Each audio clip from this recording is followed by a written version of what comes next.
Yesus, kami bersyukur padamu ya Tuhan.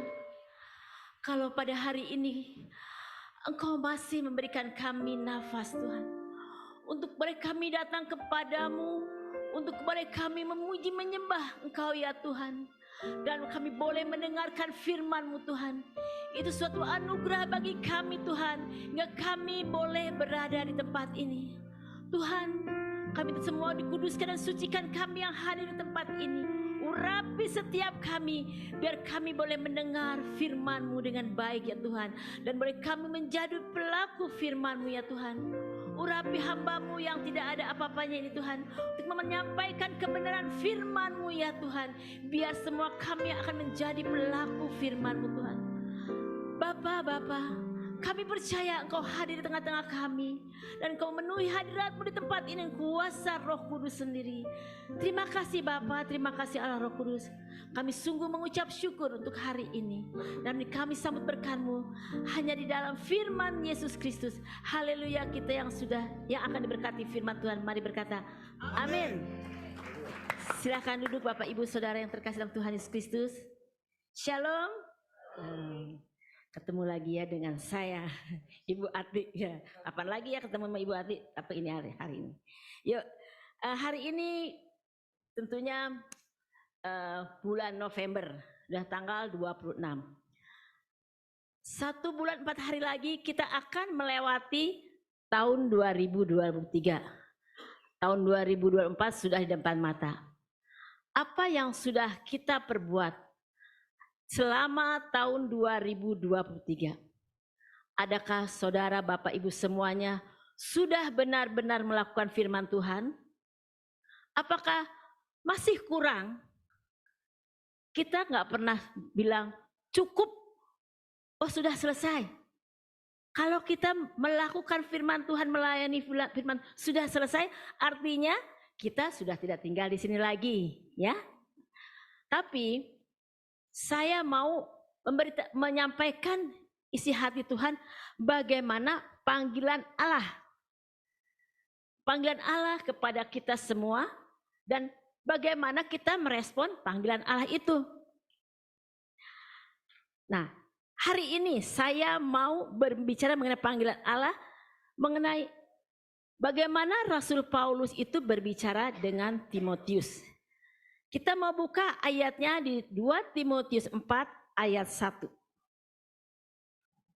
Ayat 1 dan 2 silahkan dibuka, kita mau baca pelan-pelan. Yuk, nah 2 Timotius 4 ayat 1. Di hadapan Allah dan Kristus Yesus yang akan menghakimi orang yang hidup dan yang mati, aku berpesan dengan sungguh-sungguh kepadamu demi pernyataannya dan demi kerajaannya. Ayat 2. Beritakanlah firman, siap sedialah, baik atau tidak baik waktunya, nyatakanlah apa yang salah, tegurlah dan nasihatilah dengan segala kesabaran dan pengajaran. Di sini kita lihat Rasul Paulus sedang berbicara dengan anaknya yaitu Timotius. Mungkin dalam bahasa sehari-harinya, tolong dayangkan 2 Timotius 4 ayat 1. Ayat 1. Oke, ya. Di hadapan Allah dan Kristus Yesus yang akan menghakimi orang yang hidup dan yang mati, aku Paulus berpesan dengan sungguh-sungguh kepadamu, nak, demi pernyataannya dan demi kerajaannya. Jadi Paulus sebagai bapak rohani ngomong sama anaknya, nak, nanti Tuhan akan mengadili orang yang hidup dan yang mati. Dan semua itu tidak akan terlepas dari pengadilan Tuhan. Rasul Paulus memberikan instruksi serius mengenai tanggung jawab dan pelayanan dan kewajiban Timotius dalam memberitakan firman Tuhan. Jadi benar-benar serius, karena nantinya kalau kita lihat di ayat 1 tadi, di hadapan Allah dan Kristus Yesus yang akan menghakimi orang yang hidup dan yang mati. Timotius diminta untuk memberitakan firman. Karena nantinya akan dihakimi saat kita sudah selesai di dunia ini. Bagaimana yang dilakukan oleh Timotius? Timotius dia melakukan apa? Apa yang dilakukan Timotius untuk benar-benar menyampaikan firman Tuhan, menyampaikan berita Injil? Apa yang dilakukan oleh Timotius? Rasul Paulus benar-benar serius ngomong kepada Timotius. Jadi jangan sampai Timotius itu jauh daripada Tuhan, tidak melayani Tuhan, dia asal-asalan saja. Tapi apa yang dilakukan Timotius? Dia mulai membaca firman Tuhan, membaca Alkitab secara mendalam.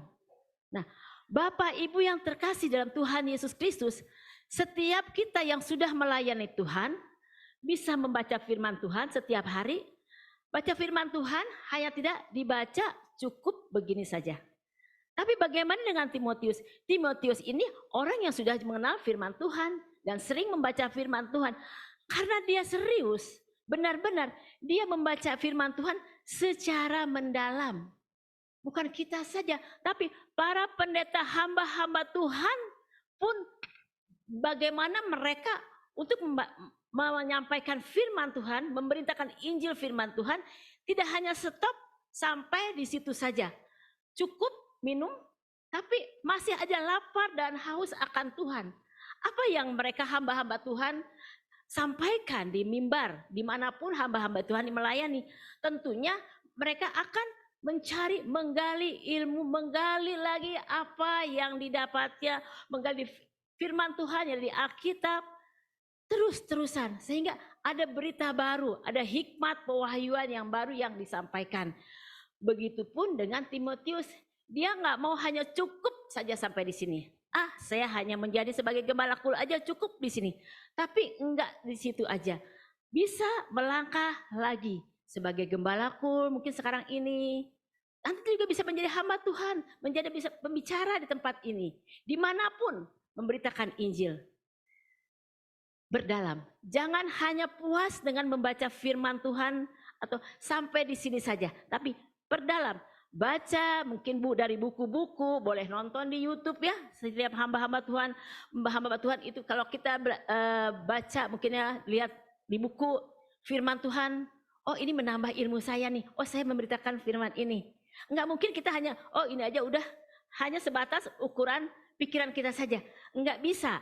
Kalau kita tidak mau bersosialisasi dalam pengertian baca firman Tuhan, kita akan mandek. Makanya kita harus belajar untuk menjadi orang-orang yang berkenan di hadapan Tuhan, pelaku firman. Mari kita gali. Dimanapun kita melayani. Yuk kita baca melalui buku, mungkin lihat-lihat di internet. Sekarang udah sosial media udah banyak, jadi kita bisa baca di buku-buku.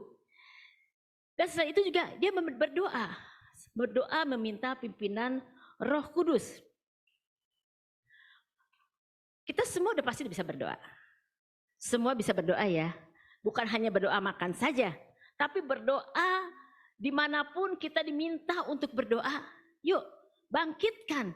Jangan merasa cukup, kita sudah berdoa, ya saya berdoa nih buat orang sakit. Cukup, udah berdoa selesai. Enggak, tapi kita hikmat Tuhan. Sebelum berdoa kita minta hikmat Tuhan untuk bisa berdoa. Jangan berdoa asal-asalan aja. Enggak mau ya, tapi berdoa benar-benar sungguh dari hati yang paling dalam. Berdoa, apalagi berdoa untuk orang sakit ya. Berdoa untuk orang sakit benar-benar kita harus benar-benar minta Roh Kudus untuk mengurapi kita, untuk menjadi berkat bagi orang-orang yang sakit. Belajar seperti Timotius ini belajar mendalami firman Tuhan, dia juga berdoa minta pimpinan Roh Kudus. Bagaimana lagi kita harus melakukan firman Tuhan? Memberitakan Injil dengan terlibat dalam pelayanan. Nah, Bapak Ibu Saudara yang terkasih dalam Tuhan Yesus Kristus, yang saat ini belum terlibat dalam pelayanan, yuk mau pelayanan di tempat sini, mau jadi usher, anggap aja ini gereja Bapak Ibu semua sendiri. Karena ini ada gereja Bapak Ibu sendiri, jadi silahkan mau melayani. Kalau yang mau melayani, boleh daftar dengan para pengerja-pengerja di sini. Saya mau jadi pelayan Tuhan nih, mau jadi usher, boleh. Walaupun sekali kebaktian, satu kali mungkin ibadah ke-1 atau ibadah kedua, silahkan. kita memberitakan firman Tuhan, memberitakan kasih. Kita kalau bersalaman dengan orang, tentunya shalom, itu dia bilang damai sejahtera. Itu salah satunya untuk memberitakan firman Tuhan juga, menyampaikan kasih kepada orang-orang yang hadir. Saya mengundang Bapak Ibu Saudara yang mau ikut pelayanan untuk menjadi usher, menjadi pendoa di tempat ini. Yuk, kita mau bertumbuh bersama-sama, jangan hanya datang, oh udah dengan firman Tuhan, udah selesai pulang. Tapi belajar untuk mau bertumbuh, melakukan firman Tuhan, tidak diam saja, ya. Harus bisa memberitakan firman, baik dalam keadaan baik maupun tidak baik. Artinya dalam setiap situasi apapun, kita bisa melakukan, menyampaikan pemberitaan firman Tuhan. Mungkin saat COVID, kita sudah melalui COVID beberapa 3 tahun yang lalu, ya. Apakah kita berhenti karena ada COVID, berhenti melayani firman Tuhan? Tidak sampai di situ saja. Tapi karena adanya COVID, era digitalisasi, semua berkembang dengan baik. Dulu yang gak pernah ada Zoom. Kita bisa memberitakan firman Tuhan melalui Zoom. Dulu mana pernah ada Zoom. Tapi sekarang dengan adanya COVID, bukan karena itu juga alasannya, tapi era digitalisasi itu sistemnya yang elektronik itu sudah lebih canggih lagi. Kita bisa memberitakan Injil melalui Zoom, berdoa bersama-sama, melayani firman Tuhan, bernyanyi. Enggak ada alasan untuk tidak bisa bertemu, untuk tidak ada bisa melayani Tuhan, enggak ada alasan. Enggak ada acara macet, enggak ada, ya. Kalau Zoom itu macetnya di kuota, kalau enggak listrik mati, ya. Listrik mati juga kan masih ada, kalau HP-nya udah di-charge pasti masih bisa jalan, ya. Nah, itu salah satu teknik yang sangat bagus sekali yang sampai hari ini kita tetap melakukannya. Dan di sini ada, kita masih melakukan ibadah hybrid, ya. Ada yang di Zoom, ada yang di onsite. Tapi saya berharap semua yang ada di Zoom bisa gabung ke sini. Jadi bisa sama-sama kita saling mengenal satu dengan yang lainnya. Nggak hanya di Zoom. Di Zoom kan kita mungkin nggak kenal, ya. Kecuali lagi COVID memang kita nggak boleh saling berdekatan, nggak boleh ngobrol deket, ya. Karena harus jaga jarak. Nah kalau di Zoom ini, sekarang nih yang ada di Zoom, mereka nggak bisa ya jabat tangan sama teman-temannya, belum tentu bisa. Nah, saya mengundang yang masih ada di Zoom, silakan bergabung bersama-sama kita. Kita melayani bersama-sama, kita bertumbuh bersama-sama. Karena baik atau tidak baik keadaan kita saat ini, cari kesempatan untuk merespon panggilan Allah. Merespon panggilan Allah harus benar-benar kita terima dengan serius, ya. Alasan yang biasa kita dengar, ya, kenapa? Kenapa sih kita nggak bisa melayani? Nggak mau. Saya nggak pandai bicara, makanya saya nggak pandai khotbah. Banyak alasan seperti itu, ya. Aduh saya nggak mau khotbah, nggak bisa bicara. Apalagi firman Tuhan, baru baca Samuel 1, udah, aduh, Yakobus, udah ngantuk, tidur. Tapi jangan sampai di situ, nggak mau mendalami. Seperti Timotius, dia belajar mendalami firman Tuhan untuk menjadi berkat bagi banyak orang. Jangan punya perasaan minder, rendah diri, tapi belajar firman Tuhan. Yuk, jadi jangan stop sampai di situ aja. Terus memimpin pujian. Nah, kalau memimpin pujian pasti semuanya bisa nyanyi. Kalau orang-orang Kristen mau kalau lagi diam-diam aja masih bisa nyanyi. Ku mau cinta Yesus selamanya, ku mau cinta Yesus selamanya. Nah, ku mau cinta Yesus selama, apa yang dilakukan dengan nyanyian ku mau cinta Yesus selamanya? Sudahkah melangkah? Sudahkah melangkah dengan kata-kata ku mau cinta Yesus selamanya, ku mau cinta Yesus selamanya. Meskipun badai silih berganti dalam hidupku, ku tetap cinta Yesus selamanya. Baik atau tidak baik keadaanmu, tetap merespon panggilan Allah, tetap menyampaikan kebenaran firman Tuhan. Seperti juga lagu-lagu yang dalam penyampaikan firman Tuhan, Mazmur 23. Coba boleh tanya kita Mazmur 23. Ayat firman ini ada dalam lagu. Kalau kita menyanyikan lagu ini sama dengan kita memberitakan firman Tuhan. Firman ini mengatakan bahwa Tuhan adalah gembalaku yang baik. Mazmur 23 tolong. Mazmur Daud, Tuhan adalah gembalaku, takkan kekurangan aku. Lanjut. Ia membaringkan aku di padang yang berumput hijau. Ia membimbing aku ke air yang tenang. Ada lagunya kan ya? Mazmur 23. Tuhan adalah gembalaku, takkan kekurangan aku. Dia membaringkan aku di padang yang berumput hijau. Dia membimbingku ke air yang tenang. Dia menyegarkan jiwaku.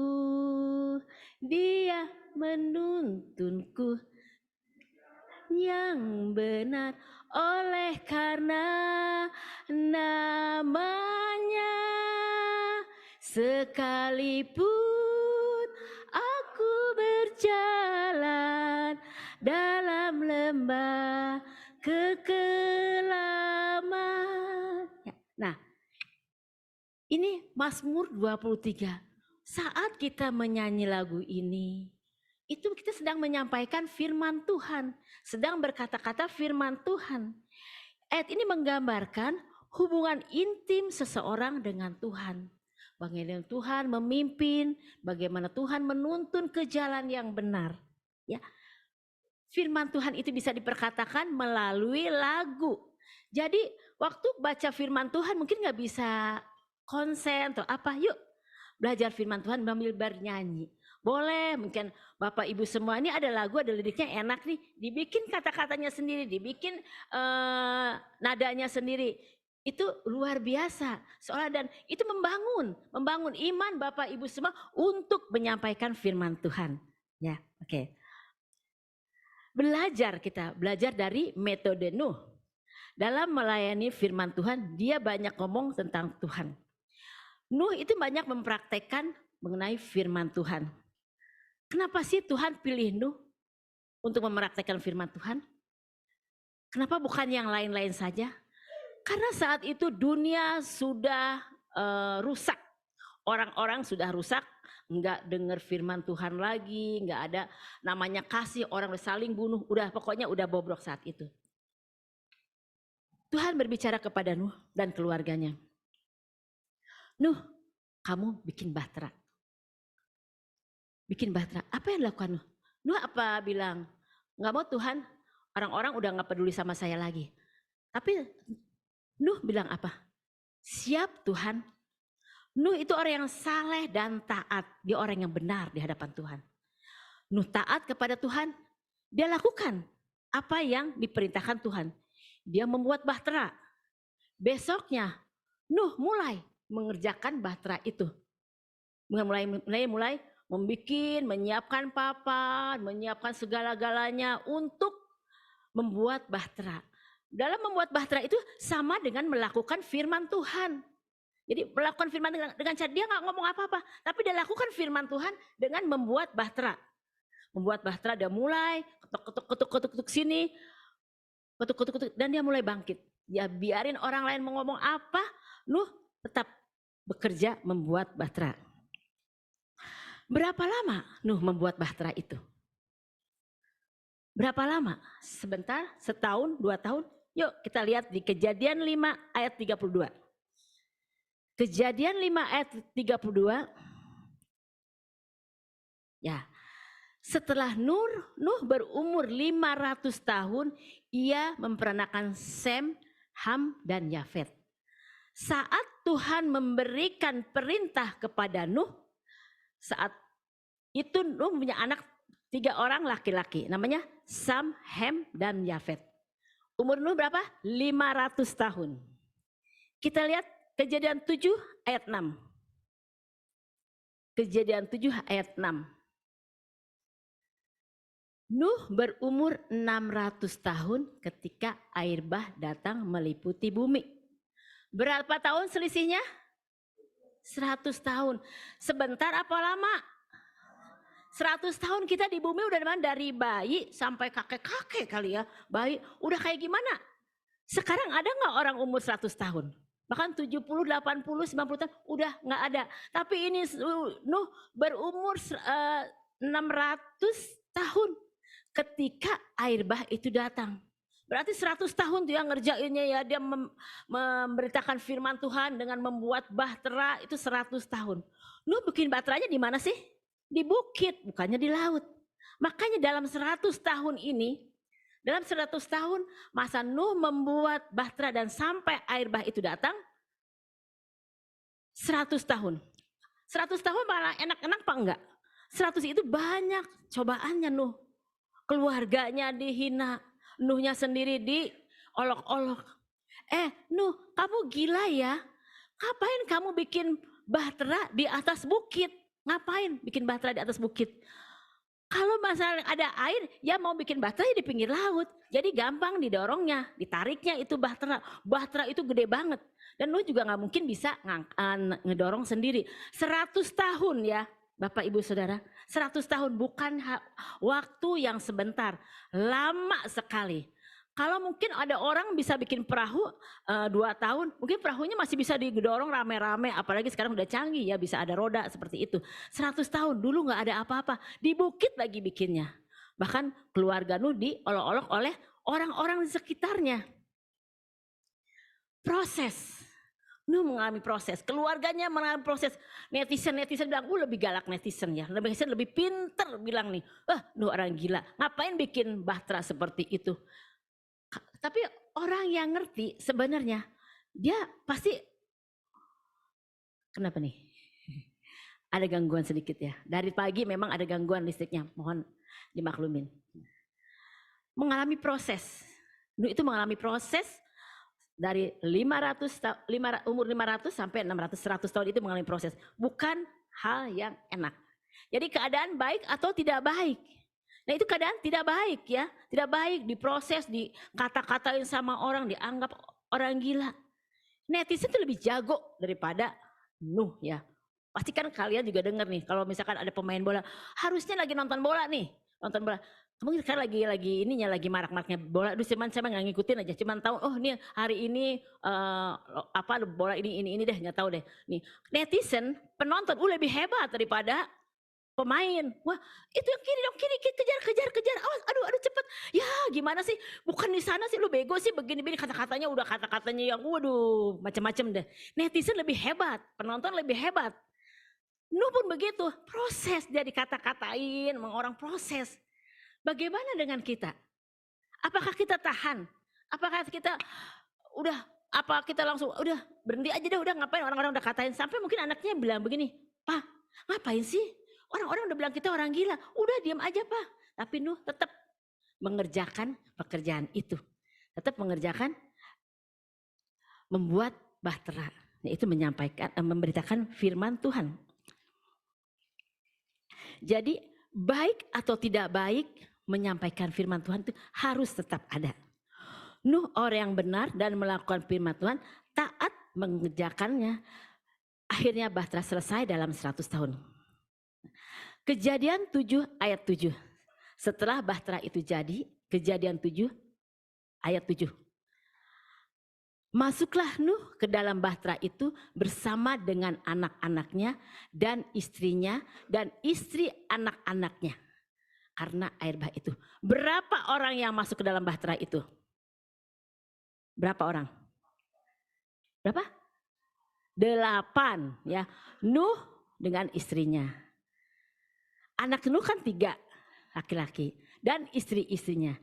Ada 8 orang. Nah, apalagi sih yang dimasukin ke dalam bahtera itu? Binatang-binatang. Ada binatang haram dan binatang tidak haram. Nah, apa yang dilakukan oleh anak-anaknya Nuh saat dia masuk ke dalam bahtera? Wah, anak-anaknya Nuh merasa senang nih pas dia masuk ke dalam bahtera. Ya bahtera, kalau anggap aja kita punya rumah baru deh ya. Waktu masuk rumah baru, seneng kan pasti. Waduh, mungkin dia bilang sama Papa, Sam ya, saya mau di kamar ini dong yang bagus nih. Kamar ini kayak lebih enak buat saya, lebih cocok buat saya. Oh, Hem, ya saya di sini juga nih Pak mau. Yang satu lagi, ya saya mau di sini. Wah seneng banget waktu hari pertama dia masuk ke Bahtera. Seneng dia lihat, aduh saya mau di yang ini mau yang di atas ini kelihatannya enak. Bisa ngelihat keluar nih, kan kita kan di bukit pasti view-nya enak ya, lihat ke bawah. Ya kalau misalkan orang nginep di hotel kan, oh saya view-nya mau yang dekat pantai gitu kan. Nah apa view-nya itu gunung-gunung tuh bagus tuh, kan di Sentul tuh sekarang tuh lagi viral, rame tuh ya orang-orang ke Sentul, pasti datang ke sana. Oh lihat tuh, wah saya nginep di hotel, enaknya view-nya gunung tuh bagus tuh. Apalagi ada air terjun gitu ya, waduh enak. Pak Marco paling seneng tuh pergi ke kebun, ke gunungnya Pak, hiking. Pak Marco sih tidak melihat view-viewnya, nggak nginep di hotel, tapi dia langsung terjun ya Pak ya Pak Marco ya.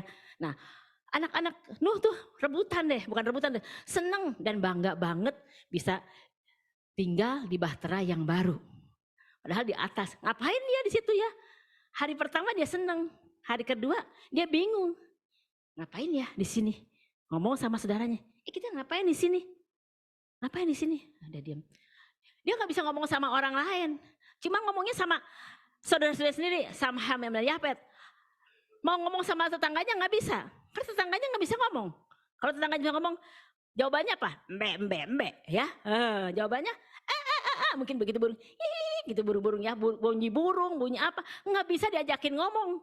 Dia walaupun dia senang-senang, tetangganya nggak bisa diajak ngomong. Tetangganya adalah binatang yang tadi udah masuk ke dalam Bahtera. Ya, hari pertama, hari kedua dia diam-diaman aja. Hari ketiga tambah diem.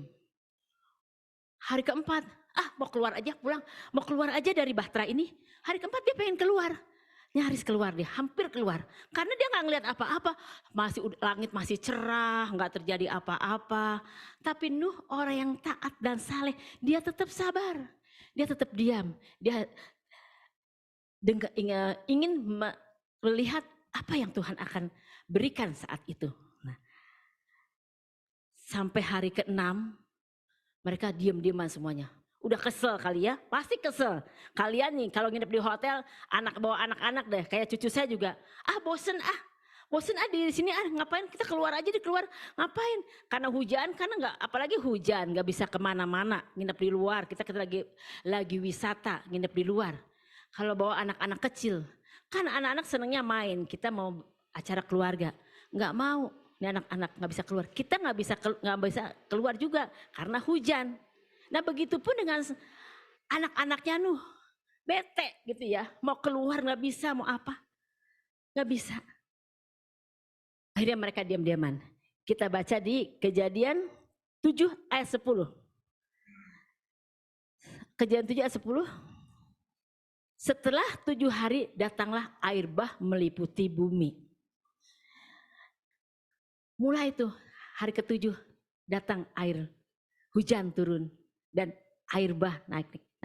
Air itu bukan dari atas aja tapi dari bawah juga dia keluar. Namanya sungai kan mengalir, banjir semuanya. Dan turunlah hujan lebat meliputi bumi. Berapa hari lamanya? Itu air bah mulai dari hari ke-7 turun hujan dengan lebatnya. Dan dari bawah pun keluar sehingga kapalnya Bahtera itu terapung. Kalau terapung dia tetap di bukit apa enggak? Enggak kan, pasti berjalan. Berapa lama? Kejadian 7 ayat 17.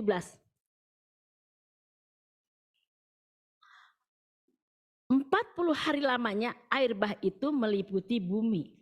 Air itu naik dan mengangkat Bahtera itu sehingga melampung tinggi dari bumi. Saat air bah itu datang, mulai datang. Bagaimana dengan para netizen? Netizen yang tadinya komentar, aduh ngapain, aduh orang gila, apalah begini, bagaimana dengan netizennya? Dan bagaimana dengan orang itu?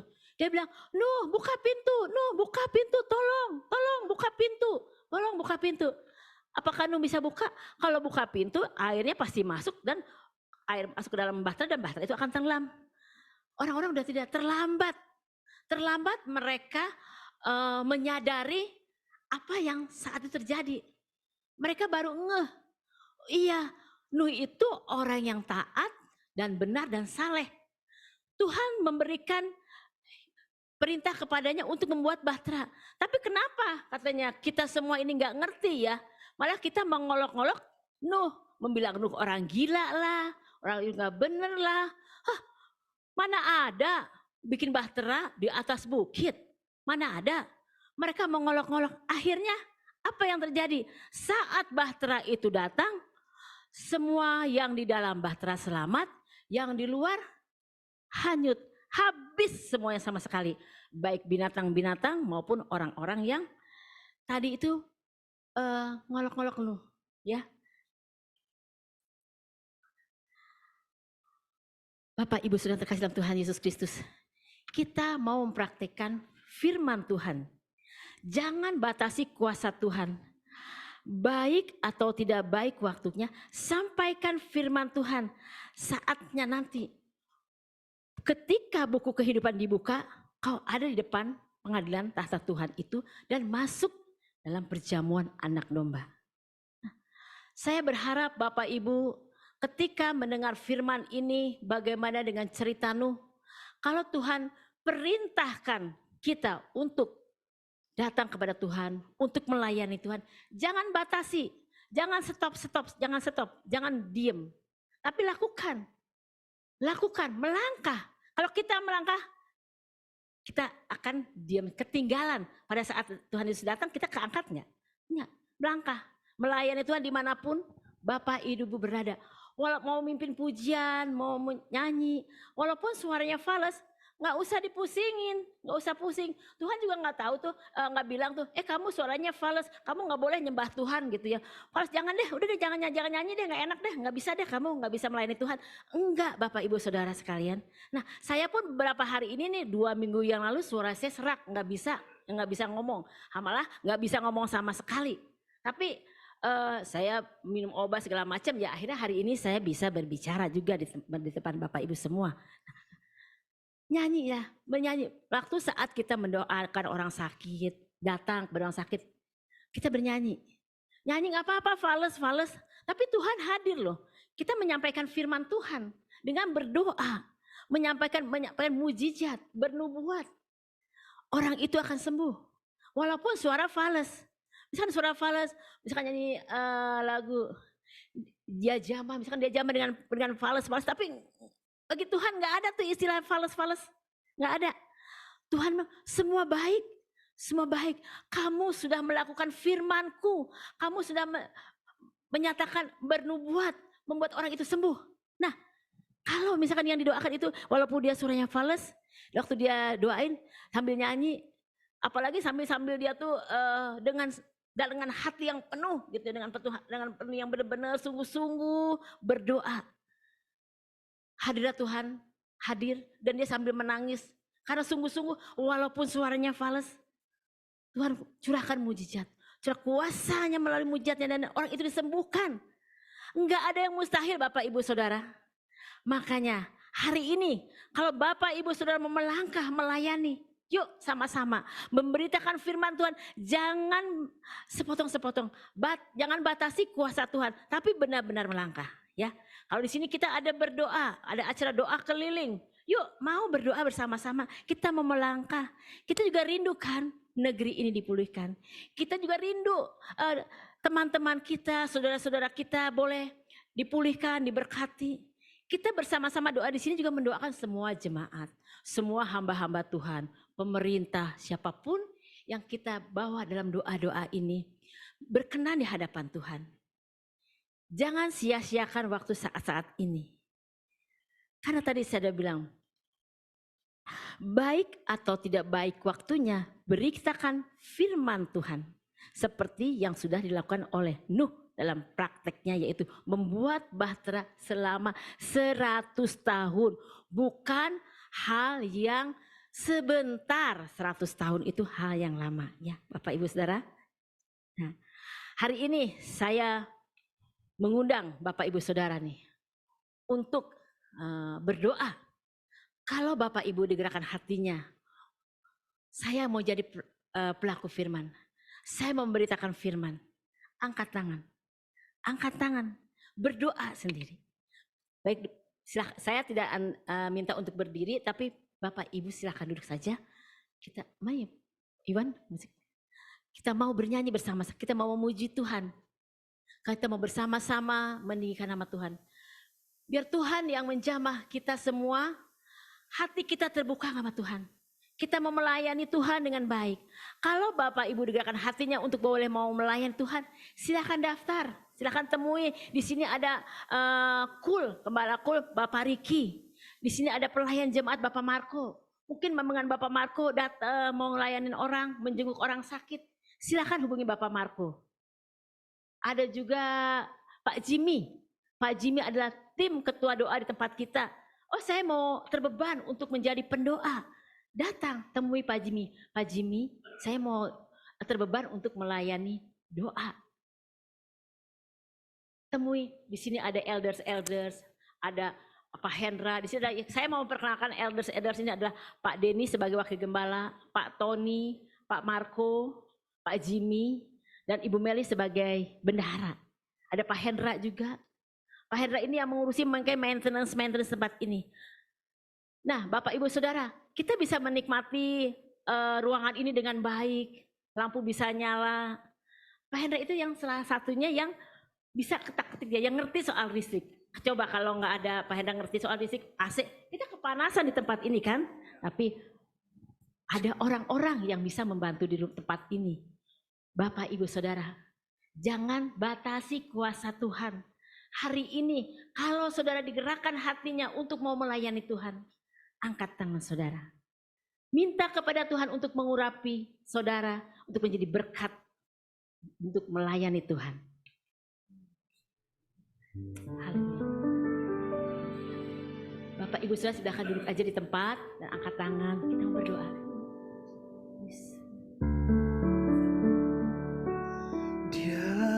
Jamah dalam hidupku dan beri damai di hatiku. Semua telah berubah dan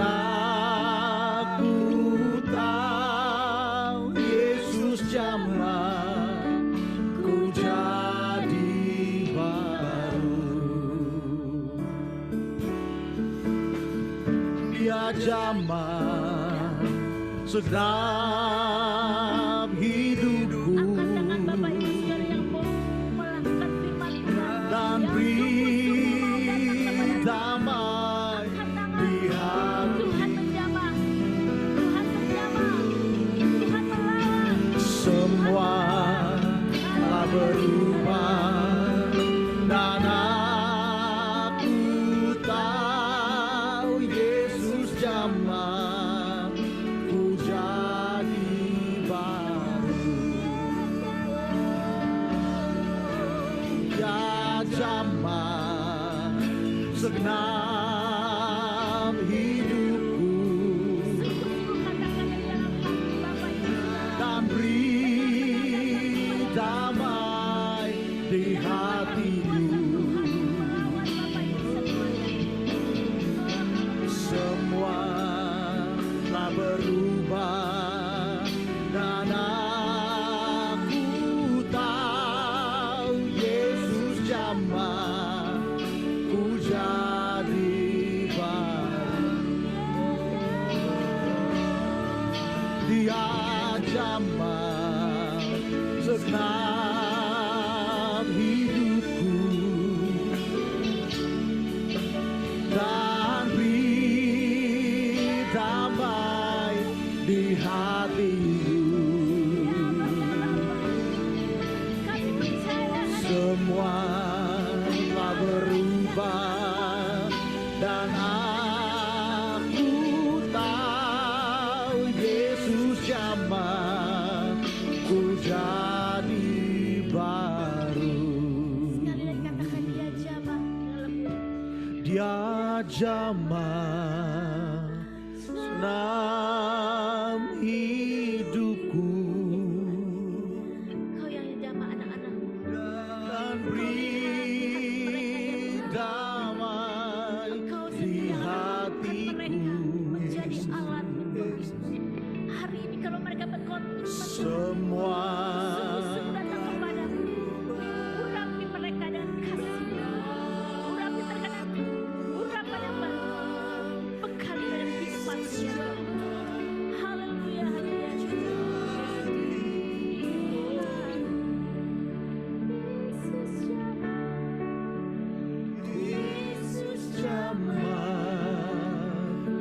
jadi baru.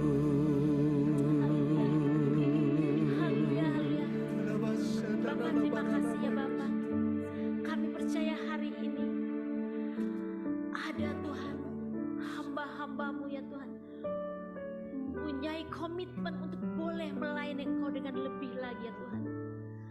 Bekali mereka dengan hikmat yang daripadamu Tuhan, agar kami semua, setiap kami yang ada di tempat ini mau melangkah lebih lagi Tuhan, melakukan firman.